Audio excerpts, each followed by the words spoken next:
Hi, I am Shivangi Desai. I am a parenting coach. और आप जो अभी तक डिजाइनर केक्स या बहुत सारी सरप्राइज पार्टीज, खिलौने, तोहफे सब देते थे ना, उसका एक बहुत बड़ा साइड इफेक्ट आता है और वो एक रिसीविंग मोड में आ जाता है। यानी कि कहीं ना कहीं हम उसे पाना सिखा रहे हैं। जैसे ही बर्थडे आती है ना, उसका पहला थॉट जो है वो यही आता है, इस बर्थडे पे मुझे क्या मिलेगा, कौन सा नया गिफ्ट मिलेगा, कौन सी नई केक मिलेगी। कहीं ना कहीं वो एक्सपेक्ट करना शुरू कर देता है।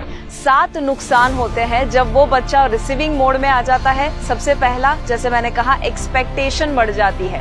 अगर पहले साल पे उसे 5,000 की पार्टी दी, 5 साल पे उसे 25,000 की पार्टी दी, 10 साल पे 50,000 की, तो ऑब्वियसली जब 15 साल का होगा तो 1 लाख की पार्टी तो मांगेगा ही मांगेगा।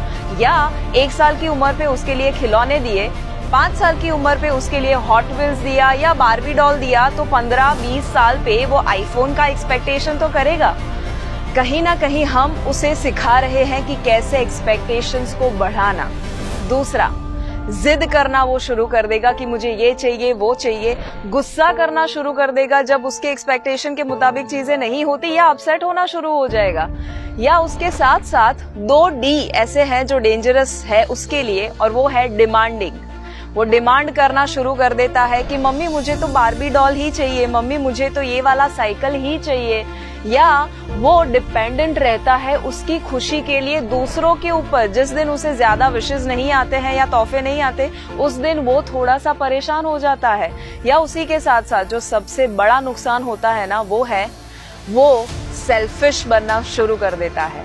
उसको यही लगता है कि मुझे क्या मिलेगा, उसका पूरा फोकस उसके ऊपर ही रहता है। और उसी की वजह से वो जब बड़ा होता है ना, तब जो 2 भाइयों के बीच में प्रॉपर्टीज के लिए झगड़े हो या कोई भी बात के झगड़े हो, या तेरा या मेरा वो जो माइंडसेट आ जाता है, वो शायद इसी का नतीजा हो जाता है। अगर आप चाहते हैं कि आपका बच्चा ऐसा बिल्कुल भी ना करे और हमेशा अच्छी क्वालिटीज को अपने साथ रखे, तो एक बहुत इंपॉर्टेंट चीज करनी है, क्योंकि उसका बर्थडे जो है साल का सबसे यादगार दिन होता है। उस दिन वो जो करता है वो उसकी लॉन्ग टर्म मेमोरी में फिट हो जाता है और वो उसके धीरे धीरे संस्कार बनने लगते हैं। तो अच्छे संस्कार देने के लिए सबसे बेस्ट तरीका अगर है, तो उसकी बर्थडे के दिन उसको कोई ना कोई एक्ट ऑफ काइंडनेस करवाइए। एक्ट ऑफ काइंडनेस का मतलब क्या होता है? उसका मतलब है आप किसी ना किसी को जब मदद करते हैं, किसी की सेवा करते हैं। यानी कि अगर मैं खुद का एग्जाम्पल दूं, मैं जब छोटी थी तब मेरे मम्मी पापा मुझे हमेशा हर बर्थडे के दिन ऐसी जगह पर लेकर जाते जहां पर मेरे हाथ से कुछ ना कुछ डोनेट करवाते। वो हो सकता कोई ब्लाइंड स्कूल या डेफ एंड डम्ब स्कूल या ऑर्फनेज यानी कि अनाथ आश्रम, वृद्धाश्रम, गरीब बच्चों के वहां लेकर जाते और मेरे हाथ से स्टेशनरी या तो कोई चॉकलेट्स हो सकता है, खाना हो सकता है, ऐसा कुछ ना कुछ डिस्ट्रीब्यूट करवाते।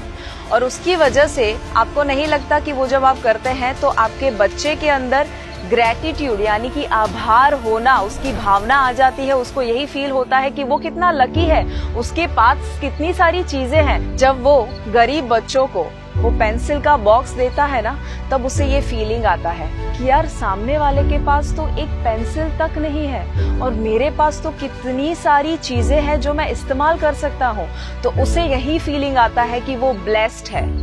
आपको वो थैंक यू बोलेगा, भगवान को थैंक यू बोलेगा, या उसी के साथ साथ वो कंप्लेन करना ही बंद कर देगा, क्योंकि वो वही देखेगा कि यार जिसको मैं बांटने को गया था चीजें, उसके पास तो ढंग के कपड़े तक नहीं है, चप्पल तक नहीं है, और अगर मेरे पास इतनी सारी चीजें हैं तो मैं कंप्लेन कैसे कर सकता हूँ। तो आपके बच्चे को बर्थडे के दिन एक गिवर बनना सिखाइए।